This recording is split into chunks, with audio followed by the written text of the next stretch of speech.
Film की शुरुआत में हमें दुनिया भर में हो रही तबाही का दृश्य दिखाया जाता है, जिसकी तुरंत बाद हम तबाही से कुछ घंटे पहले का सीन देखते हैं, जहां ब्राजील के जंगल में रोड्रिगो नाम का विद्रोही, जो बाकी विद्रोही का लीडर होता है, वो एक यूएन पीस कीपर के सोल्जर से बचकर भाग रहा होता है। लेकिन कुछ ही देर में यूएन का सोल्जर रोड्रिगो को बंदूक की नोक पर लेकर उसे सरेंडर करने को कहता है। पर तभी अचानक से वहाँ भूकंप के झटके आने लगते हैं, जिस पर अब रोड्रिगो कहता है कि दुनिया के अंत की शुरुआत हो चुकी है। और अब उसके ऐसा कहते ही वहाँ धुआं उठने लगता है, जो कुछ और नहीं बल्कि ज्वालामुखी फटने की वजह से हुआ था। दूसरी तरफ हम उन्हीं जंगलों में मेजर ओकली को सार्जेंट शॉकली के साथ देखते हैं, जिन्हें इन भूकंप के झटकों की वजह से काफी हैरानी होती है, क्योंकि ब्राजील में कोई टेक्टोनिक प्लेट ही नहीं थी, जिसका मतलब ये है कि वहाँ भूकंप आने का सवाल ही नहीं उठता। इसलिए वो जनरल नॉरिस को इस बात की खबर करते हैं, जिस पर नॉरिस बताती है कि ऐसी घटनाएं सिर्फ ब्राजील में ही नहीं बल्कि दुनिया के सभी कॉन्टिनेंट्स में हो रही है। वो मेजर ओकली से शेयर करती है कि दुनिया भर में भूकंप, बाढ़, ज्वालामुखी का फटना और जंगलों में आग लगने जैसी कई घटनाएं हो रही है। और सबसे हैरानी की बात तो ये है कि अब लोकस का झुंड भी लोगों पर हमला कर रहे हैं। यहाँ नॉरिस ओकली से बताती है कि इन सारी घटनाओं का केंद्र ब्राजील का वही जंगल है जहाँ इस समय तुम मौजूद हो। इसलिए मैं जल्दी कुछ साइंटिस्ट की टीम को तुम्हारे पास भेजूंगी, ताकि वो इन घटनाओं के पीछे की वजह का पता लगाकर इन प्राकृतिक आपदाओं को रोक सके।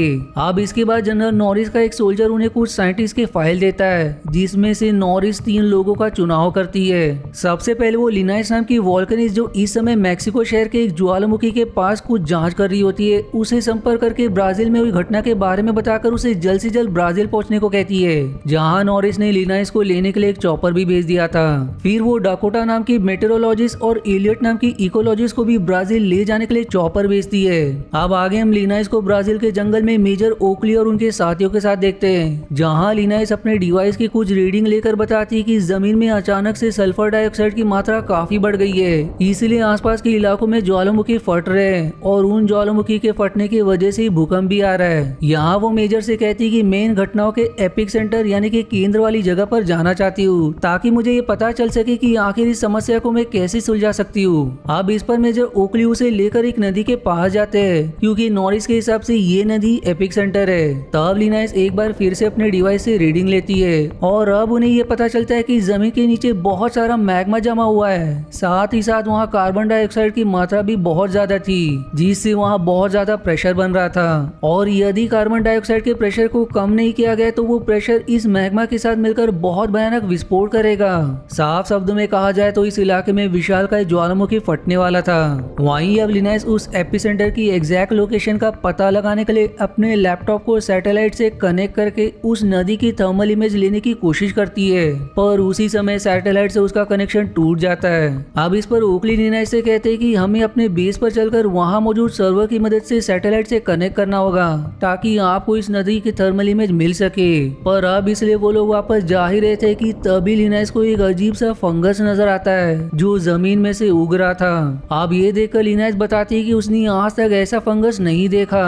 वहीं उधर डाकोटा और एलियट भी ब्राजील पहुंच चुके थे, जहां एलियट डाकोटा से बताता है कि लोकस हमेशा सूखे इलाके में पाए जाते हैं। वहीं एलियट ये भी शेयर करती है कि इस इलाके की हवा काफी ड्राई है, क्योंकि अचानक से वहाँ ज्वालामुखी फटने के कारण आसपास की हवा से वाटर वेपर उड़ गया है। अब आगे हम वापस से मेजर और उनके साथियों को देखते हैं, जो एक सिविलियन को विद्रोही समझकर उस पर गोली चला देते हैं, जिस कारण उस बेचारे की जान चली जाती है। लेकिन मरने से पहले वो भी दुनिया खत्म होने की बात कहता है। इधर डाकोटा और एलियट गाड़ी को बीच में ही रुकाकर आसपास की जगह की जांच करने लगते हैं, पर उसी समय बारिश शुरू हो जाती है, जहां देखते ही देखते भयानक बाढ़ आने के कारण उनकी गाड़ी तो बाढ़ में ही फंस जाती है, जबकि वो दोनों ऊंचाई वाली जगह पर जाने की मदद से बच जाते हैं। दूसरी तरफ मेजर ओकली और लिनाइस अपनी टीम के साथ बेस पर पहुंचते हैं, जहां कोई नहीं होता। इस पर अब एक सोल्जर जनरेटर को चेक करके बताता है कि इस पर बिजली गिरी थी, जिस कारण ये खराब हो गया है, जिसका मतलब ये है कि लिनाइस यहाँ से अपने लैपटॉप को सैटेलाइट से कनेक्ट नहीं कर सकती।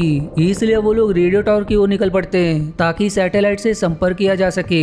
अब इसके बाद हम वापस से डाकोटा और एलियट को देखते हैं, जहाँ एलियट एक जगह पर इस उम्मीद में आग जलाता है ताकि कोई तो उसके धुएं को देखकर उन्हें बचाने आए, और भाग्य से मेजर ओकली उस धुएं को देखकर उन्हें रेस्क्यू कर लेते हैं। पर उनकी मुसीबत अभी खत्म नहीं हुई थी, क्योंकि उन सभी के पीछे लोकस पड़ जाते हैं, जो देखकर एलियट अपने पास से एक कैन निकालकर बताता है कि इसमें ऐसा पदार्थ है जो लोकस के ऑक्सीजन सप्लाई को रोक देगा, जिससे वो सभी एक ही बार में मारे जाएंगे।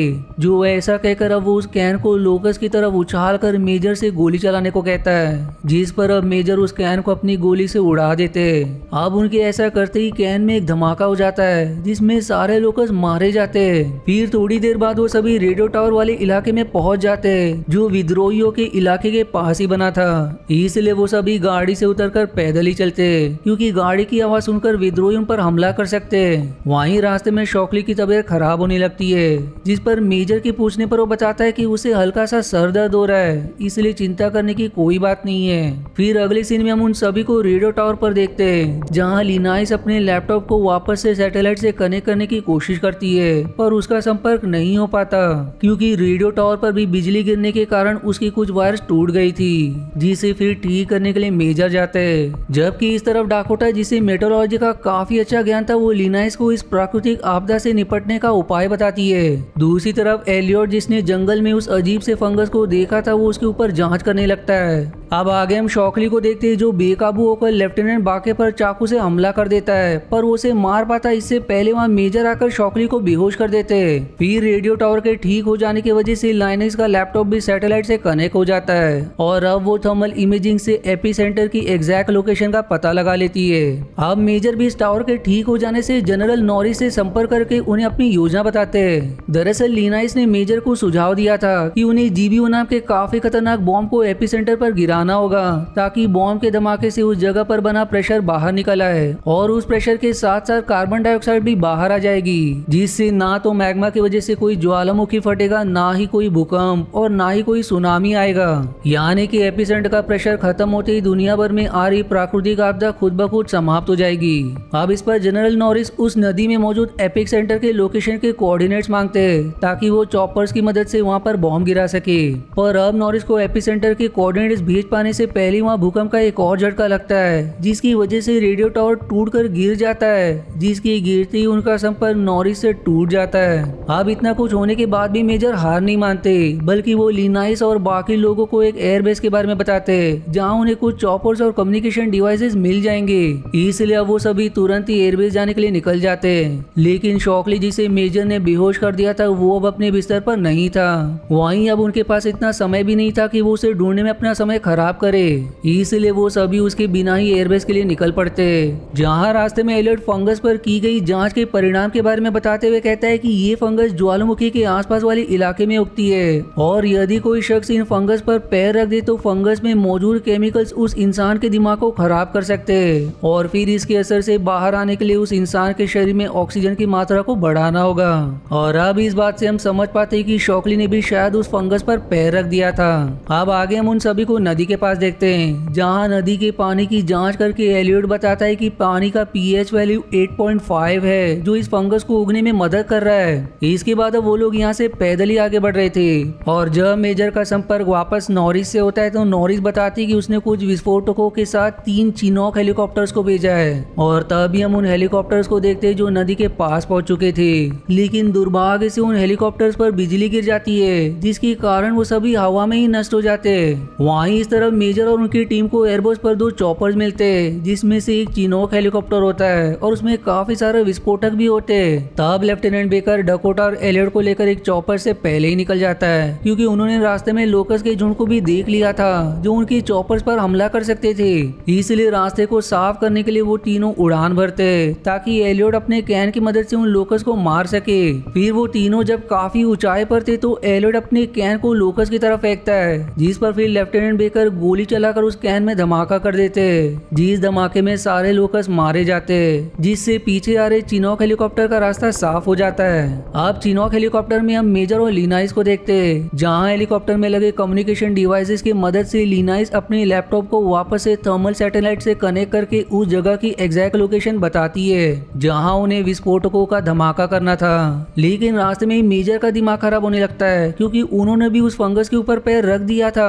अब मेजर को इससे हेलुसिनेशंस होने लगते, जहां उन्हें बाइबल में बताए गए 4 घुड़सवार दिखाई देने लगते। दरअसल बाइबल के न्यू टेस्टामेंट में 4 घुड़सवारों का जिक्र आता है जो दुनिया में कयामत यानी कि प्रलय ले आएंगे, जिन्हें देखकर मेजर को लगता है कि प्रलय का समय आ गया है। इसलिए वो अब लिनाइस के खिलाफ होकर उस पर हमला कर देते हैं, क्योंकि लिनाइस इस प्रलय को रोकना चाहती थी। इस पर अब लिनाइस समझ जाती है कि मेजर भी उस फंगस के प्रभाव में आ गए, इसलिए वो बिना समय गवाए पास ही रखे ऑक्सीजन मास्क को उनके चेहरे पर लगाती है, जिससे अब क्लीन ऑक्सीजन मिलने की मदद से मेजर अपने होश में आकर वापस से उस हेलीकॉप्टर का कंट्रोल अपने हाथ में ले लेते हैं। दूसरी तरफ लेफ्टिनेंट बेकर, डकोटा और एलियट अपनी चॉपर को नदी के पास लैंड करते हैं, जबकि मेजर और लिनाइस अपनी चिनॉक हेलीकॉप्टर से विस्फोटक गिराने की तैयारी कर रहे थे। लेकिन दुर्भाग्य से उनके हेलीकॉप्टर का हाइड्रोलिक सिस्टम काम नहीं करता, जिस कारण वो इन विस्फोटकों को नीचे नहीं गिरा सकते थे। तब लिनाइस मेजर को लेकर उस हेलीकॉप्टर से कूद जाती है, जबकि उनका हेलीकॉप्टर उस नदी में एपिसेंटर वाली जगह पर क्रैश कर जाता है। दरअसल लिनाइस को पता था कि नदी के अंदर बह रहा मैग्मा उस हेलीकॉप्टर में रखे विस्फोटकों के संपर्क में आते ही उसमें धमाका करेगा और इस धमाके में एपिसेंटर का सारा प्रेशर भी रिलीज हो जाएगा, जिससे पृथ्वी पर हो रही प्राकृतिक आपदाएं रुक जाएंगी। इधर अब लिनाइस और मेजर को बेकर, डाकोटा और एलियट पानी से बाहर निकालते हैं, जिसकी तुरंत बाद वहाँ एक जोरदार धमाका होता है और फिर थोड़ी देर बाद दुनिया भर में हो रही सारी तबाही रुक जाती है। जो समझते ही जनरल नॉरिस उन सभी को बधाई देती है, क्योंकि उन्होंने दुनिया बचाई थी। और फिर इसी मिक्स फीलिंग के साथ ये मूवी यहीं समाप्त हो जाती है। आशा है आपको मेरी एक्सप्लेनेशन पसंद आई। यदि हाँ तो प्लीज वीडियो को लाइक करना और चैनल को सब्सक्राइब करके सपोर्ट करना ना भूलें। मिलते हैं अगले एक्सप्लेनेशन वीडियो में, तब तक के लिए धन्यवाद दोस्तों।